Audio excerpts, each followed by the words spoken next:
आप सभी भक्तों का हमारे चैनल BS शर्मा भारद्वाज में स्वागत है। भक्तों, माघ का महीना, माघ के मातम की कथा श्रवण करने से सभी प्रकार के पापों का नाश हो जाता है। भगवान ने जो है कार्तिक का महीना, माघ का महीना, वैशाख का महीना, सावन का महीना, इन महीनों में विशेष जो है वरदान प्रदान किए हैं, क्योंकि भक्तों की कई प्रकार की जैसी इच्छा होती है। ये गृहस्थ जीवन है, कोई तन दुखी, कोई मन दुखी, कोई चिंता चित्त उदास, थोड़े थोड़े सब दुखी, सुखी है हर को दास। इस संसार में किसी को तन की इच्छा है, तन अस्वस्थ रहता है, निरोगता चाहता है, कोई संतान चाहता है, कोई पुत्र चाहता है, किसी को वैवाहिक सुख चाहिए। हर प्रकार की कामना इस संसार में हमारे जीवन में लगी रहती है। इसी का नाम गृहस्थी है। भक्तों, अगर आप भगवान की कथा श्रवण करते हैं तो मनुष्य जीवन धन्य हो जाता है। परंतु श्रवण करना, श्रवण के भी कई भेद होते हैं। एक तो आप भगवान की कथा श्रवण कर लेते हैं, मोबाइल चल रहा है, आपने सुन ली।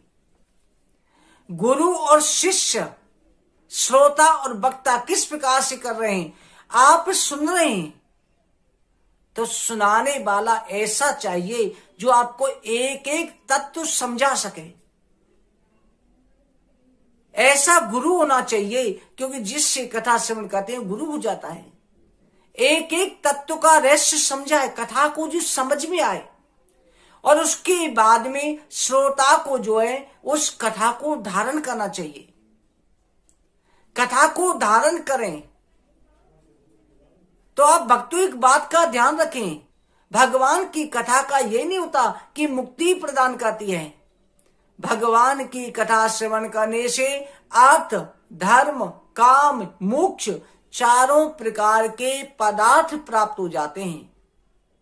हर मनोकामना पूरी करने वाली, संसार के हर सुख उपलब्ध कराने वाली होती है। अगर हमारी इच्छा में कोई कमी रह गई है तो हमारा कोई ना कोई प्रारब्ध होता है। जैसे एक ब्राह्मण ने गायत्री मंत्र का पुष्चरण किया। कहा जाता है, हमारे ग्रंथों पे प्रमाण है, 24 लाख गायत्री मंत्र जप करने पर एक पुष्चरण होता है। गायत्री मंत्र जप करो 24 लाख, उसका दशांश हवन करो, उसका दशांश तर्पण करो, उसका दशांश मार्जन करो, उसका दशांश ब्राह्मण भोजन कराओ, तब मंत्र सफल होता है। ऐसे उस ब्राह्मण ने 24 पुष्चरण करे, 24 लाख के। गायत्री माता के दर्शन नहीं हुए। ब्राह्मण निराश होकर के वहां से वन की तरफ चल देता है, तो सामने से एक युवती स्त्री आती है, बार बार सामने रास्ता रोक के खड़ी हो जाती है। उस ब्राह्मण ने कहा, देवी आप कौन हो? तो उस देवी कहती है, हे ब्राह्मण, जिसका तुम जाप करते थे मैं वही गायत्री हूं। मैं देवी, जब से मैं तुम्हारा जाप कर रहा तब से तुम आई नहीं, और जब मैं तुमसे निराश होकर चल दिया तब मेरे सामने आई हो। तब देवी ने कहा कि ब्राह्मण पीछे मुड़ के देखो। देखा 24 पहाड़ों में अग्नि लगी हुई है। ब्राह्मण ने कहा, देवी क्या है? मैं तुम्हारे 24 पुत्रन 24 जन्मों के पाप नष्ट करने में व्यर्थ हो गए थे, इसलिए वो पाप भस्म होना अनिवार्य था। अब तुम निष्पाप हो चुके हो, अब तुम मुझे पुकारोगे, मैं चली आऊंगी।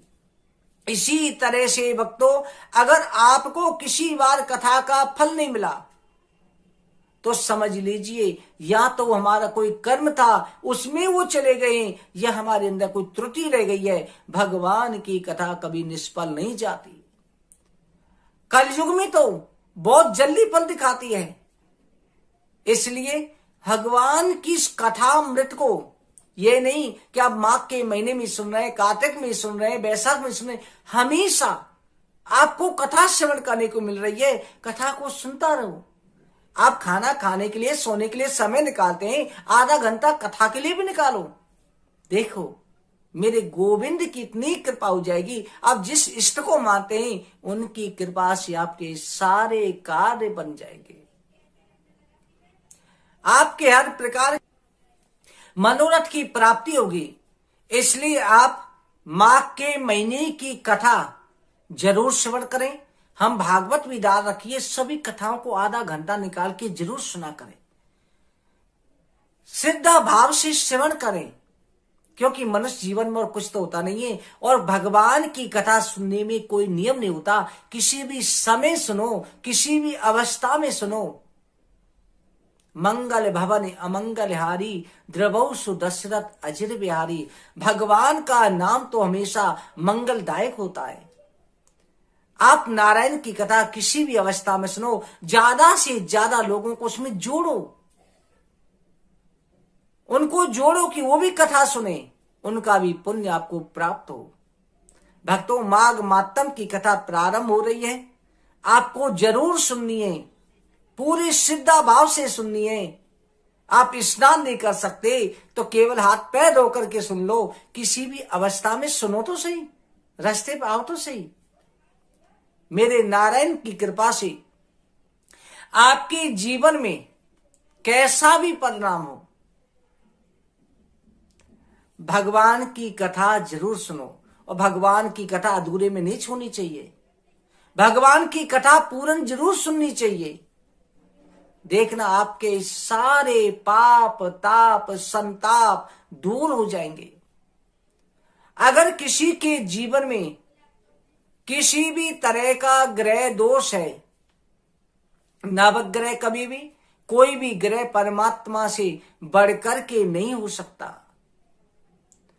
कोई भी दोष, पितृ दोष हो चाहे शापित दोष हो, कोई भी दोष परमात्मा के सामने नहीं देख सकता। भक्तों को कोई दोष व्याप नहीं सकता।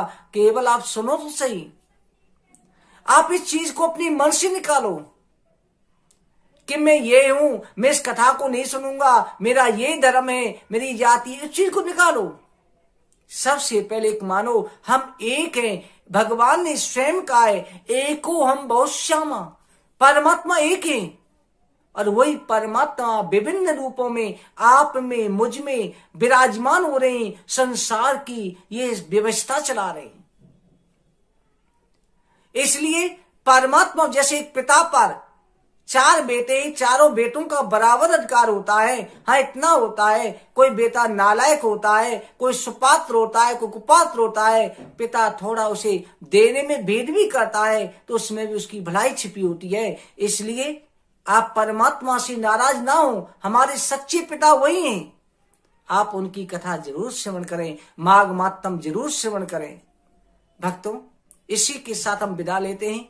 माघ के महीने की कथा आपको जरूर सुननी है। और माघ के साथ साथ जो भी कथाएं हम डालते रहते हैं, हर महीने चलती रहती हैं, जिसमें जो है आप किसी ना किसी बहाने से आपकी श्रद्धा है तो दान करो, 1 रुपया ही करो। और नई श्रद्धा है तो आप भाव से ही अर्पित हो जाओ। जरूरी नहीं है कि आपको धन है तो तभी कथा सुननी है। आप सुनो तो सही, हरि की शरण में आओ तो सही। आगे की वीडियो में और हम जो माघ मातम की कथाओं के द्वारा आपसे मिलते हैं। आप सभी को जय श्री कृष्णा। आपके लिए हमेशा भगवान की कृपा।